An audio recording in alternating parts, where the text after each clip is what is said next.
بسم اللہ الرحمن الرحیم الحمد للہ رب العالمین والصلاة والسلام علی سید الانبیاء والمرسلین۔ پیارے بھائیوں اور بہنوں، آج کی اس ویڈیو میں ہم آپ کو ایک ایسی آیت کے بارے میں بتائیں گے جسے اگر آپ پورے یقین کے ساتھ پڑھ لیں تو دشمن پاگل ہو جاتا ہے۔ روحانی وظائف کے معزز ناظرین، آپ دیکھ رہے ہیں ہمارا چینل روحانی وظائف۔ وہ دشمن جو آپ کے خلاف سازشیں کرتا ہے، وہ دشمن جو آپ کو نقصان پہنچانے کی کوشش کرتا ہے، وہ دشمن جو آپ کو زندگی بھر کے لیے پریشان کرنا چاہتا ہے، تو اللہ تعالیٰ کا فرمان ہے وَمِن شَرِّ حَاسِدٍ إِذَا حَسَدَ، یعنی اور حسد کرنے والے کے شر سے جب وہ حسد کرے۔ یہ آیت قرآن مجید کی سورہ فلق کی آخری آیت ہے، اور اس کی طاقت ایسی ہے کہ دشمن کے سارے وار الٹے پڑ جاتے ہیں۔ دشمنی کیوں ہوتی ہے؟ آخر اس کی کیا وجوہات ہیں؟ تو سنیے، انسان کی زندگی میں دشمن ہمیشہ رہا ہے، کبھی جائیداد کی وجہ سے، کبھی رزق کی وجہ سے، کبھی رشتہ دار حسد کی وجہ سے۔ دشمن انسان کی خوشیوں کو چھیننا چاہتا ہے، لیکن یاد رکھیے دشمن کبھی کامیاب نہیں ہوتا اگر اللہ آپ کے ساتھ ہے۔ قرآن میں صاف فرمایا گیا ان قید الشیطان کان ضعیفا، یعنی بے شک شیطان کا مکر کمزور ہے۔ اسی طرح جو انسان اللہ پر بھروسہ کرے اس کا دشمن کبھی کامیاب نہیں ہو سکتا۔ اب حسد کی اصل حقیقت کیا ہے؟ تو حسد دل کی ایک ایسی بیماری ہے جو انسان کو برباد کر دیتی ہے۔ حسود انسان خود بھی جلتا ہے اور دوسروں کو بھی جلانے کی کوشش کرتا ہے۔ رسول اکرم صلی اللہ علیہ وآلہ وسلم نے فرمایا، حسد نیکیوں کو اس طرح کھا جاتا ہے جیسے آگ لکڑی کو جلا دیتی ہے۔ لیکن قرآن کی یہ عظیم آیت وَمِن شَرِّ حَاسِدٍ إِذَا حَسَدَ مومن کو دشمن اور حسد کرنے والوں کے شر سے بچا لیتی ہے۔ اب دشمن کو قابو میں کرنے کا ایک خاص عمل بھی ہے۔ اب آئیے سنتے ہیں وہ خاص عمل جو آپ کو دشمن کے شر سے بچاتا ہے اور دشمن کو آپ کے قدموں میں لے آتا ہے۔ اب آپ میں سے کون ہے جو ایسا چاہتے ہیں؟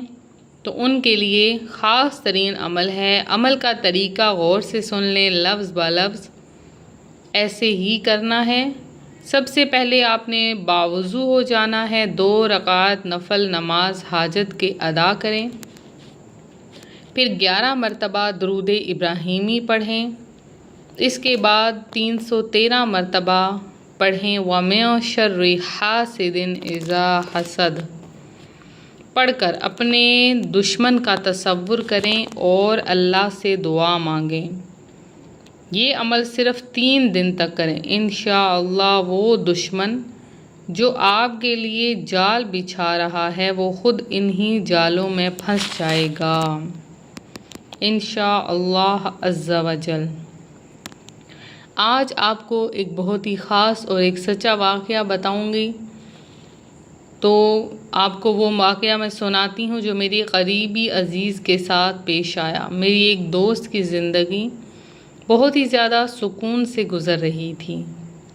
اللہ نے اسے رزق بھی دیا تھا اور عزت بھی دی تھی، لیکن ایک رشتہ دار اس پر بہت زیادہ حسد کرنے لگا۔ وہ چاہتے تھے کہ اس کی خوشیاں مکمل طور پر ختم ہو جائے، جیسے کہ عموماً ایسا ہوتا ہے۔ انہوں نے نہ صرف برے جادو کا سہارا لیا بلکہ محفلوں میں اس کے خلاف زہر اگلنے لگے۔ میری دوست نے کئی بار روتے ہوئے کہا میری خوشیاں چھین لی گئی ہیں، میں پریشان ہوں، کیا کروں؟ میں نے اسے یہی آیت بتائی کہ وَمِن شَرِّ حَاسِدٍ إِذَا حَسَدَ، تو اس نے پورے یقین کے ساتھ 3 دن تک یہ عمل کیا۔ سبحان اللہ۔ تیسرے دن وہ دشمن جو تکبر اور غرور میں ڈوبا ہوا تھا وہ خود بخود اس کے قدموں میں آ گیا۔ اللہ تبارک و تعالی نے ایسے حالات پیدا کر دیے کہ وہی دشمن اس سے معافی مانگنے لگا۔ تو اب آپ سب کے لیے ایک خاص نصیحت ہے پیارے بھائیوں اور بہنوں، یہ آیت محض الفاظ نہیں بلکہ اللہ تعالیٰ کی قدرت ہے۔ اگر آپ یقین کے ساتھ پڑھیں تو یہ آپ کی ڈھال ہے، لیکن یاد رکھیں وظیفہ تب ہی اثر کرتا ہے جب آپ کا دل صاف ہو، نیت خالص ہو اور آپ اللہ پر مکمل بھروسہ رکھیں۔ تو آخر میں ایک روحانی وظیفہ اور دعا بھی سن لیجئے میرے ان بہن بھائیوں کے لیے جو دشمنوں کی وجہ سے بہت پریشان ہیں۔ عمل کا طریقہ کیا ہے نوٹ کر لیں۔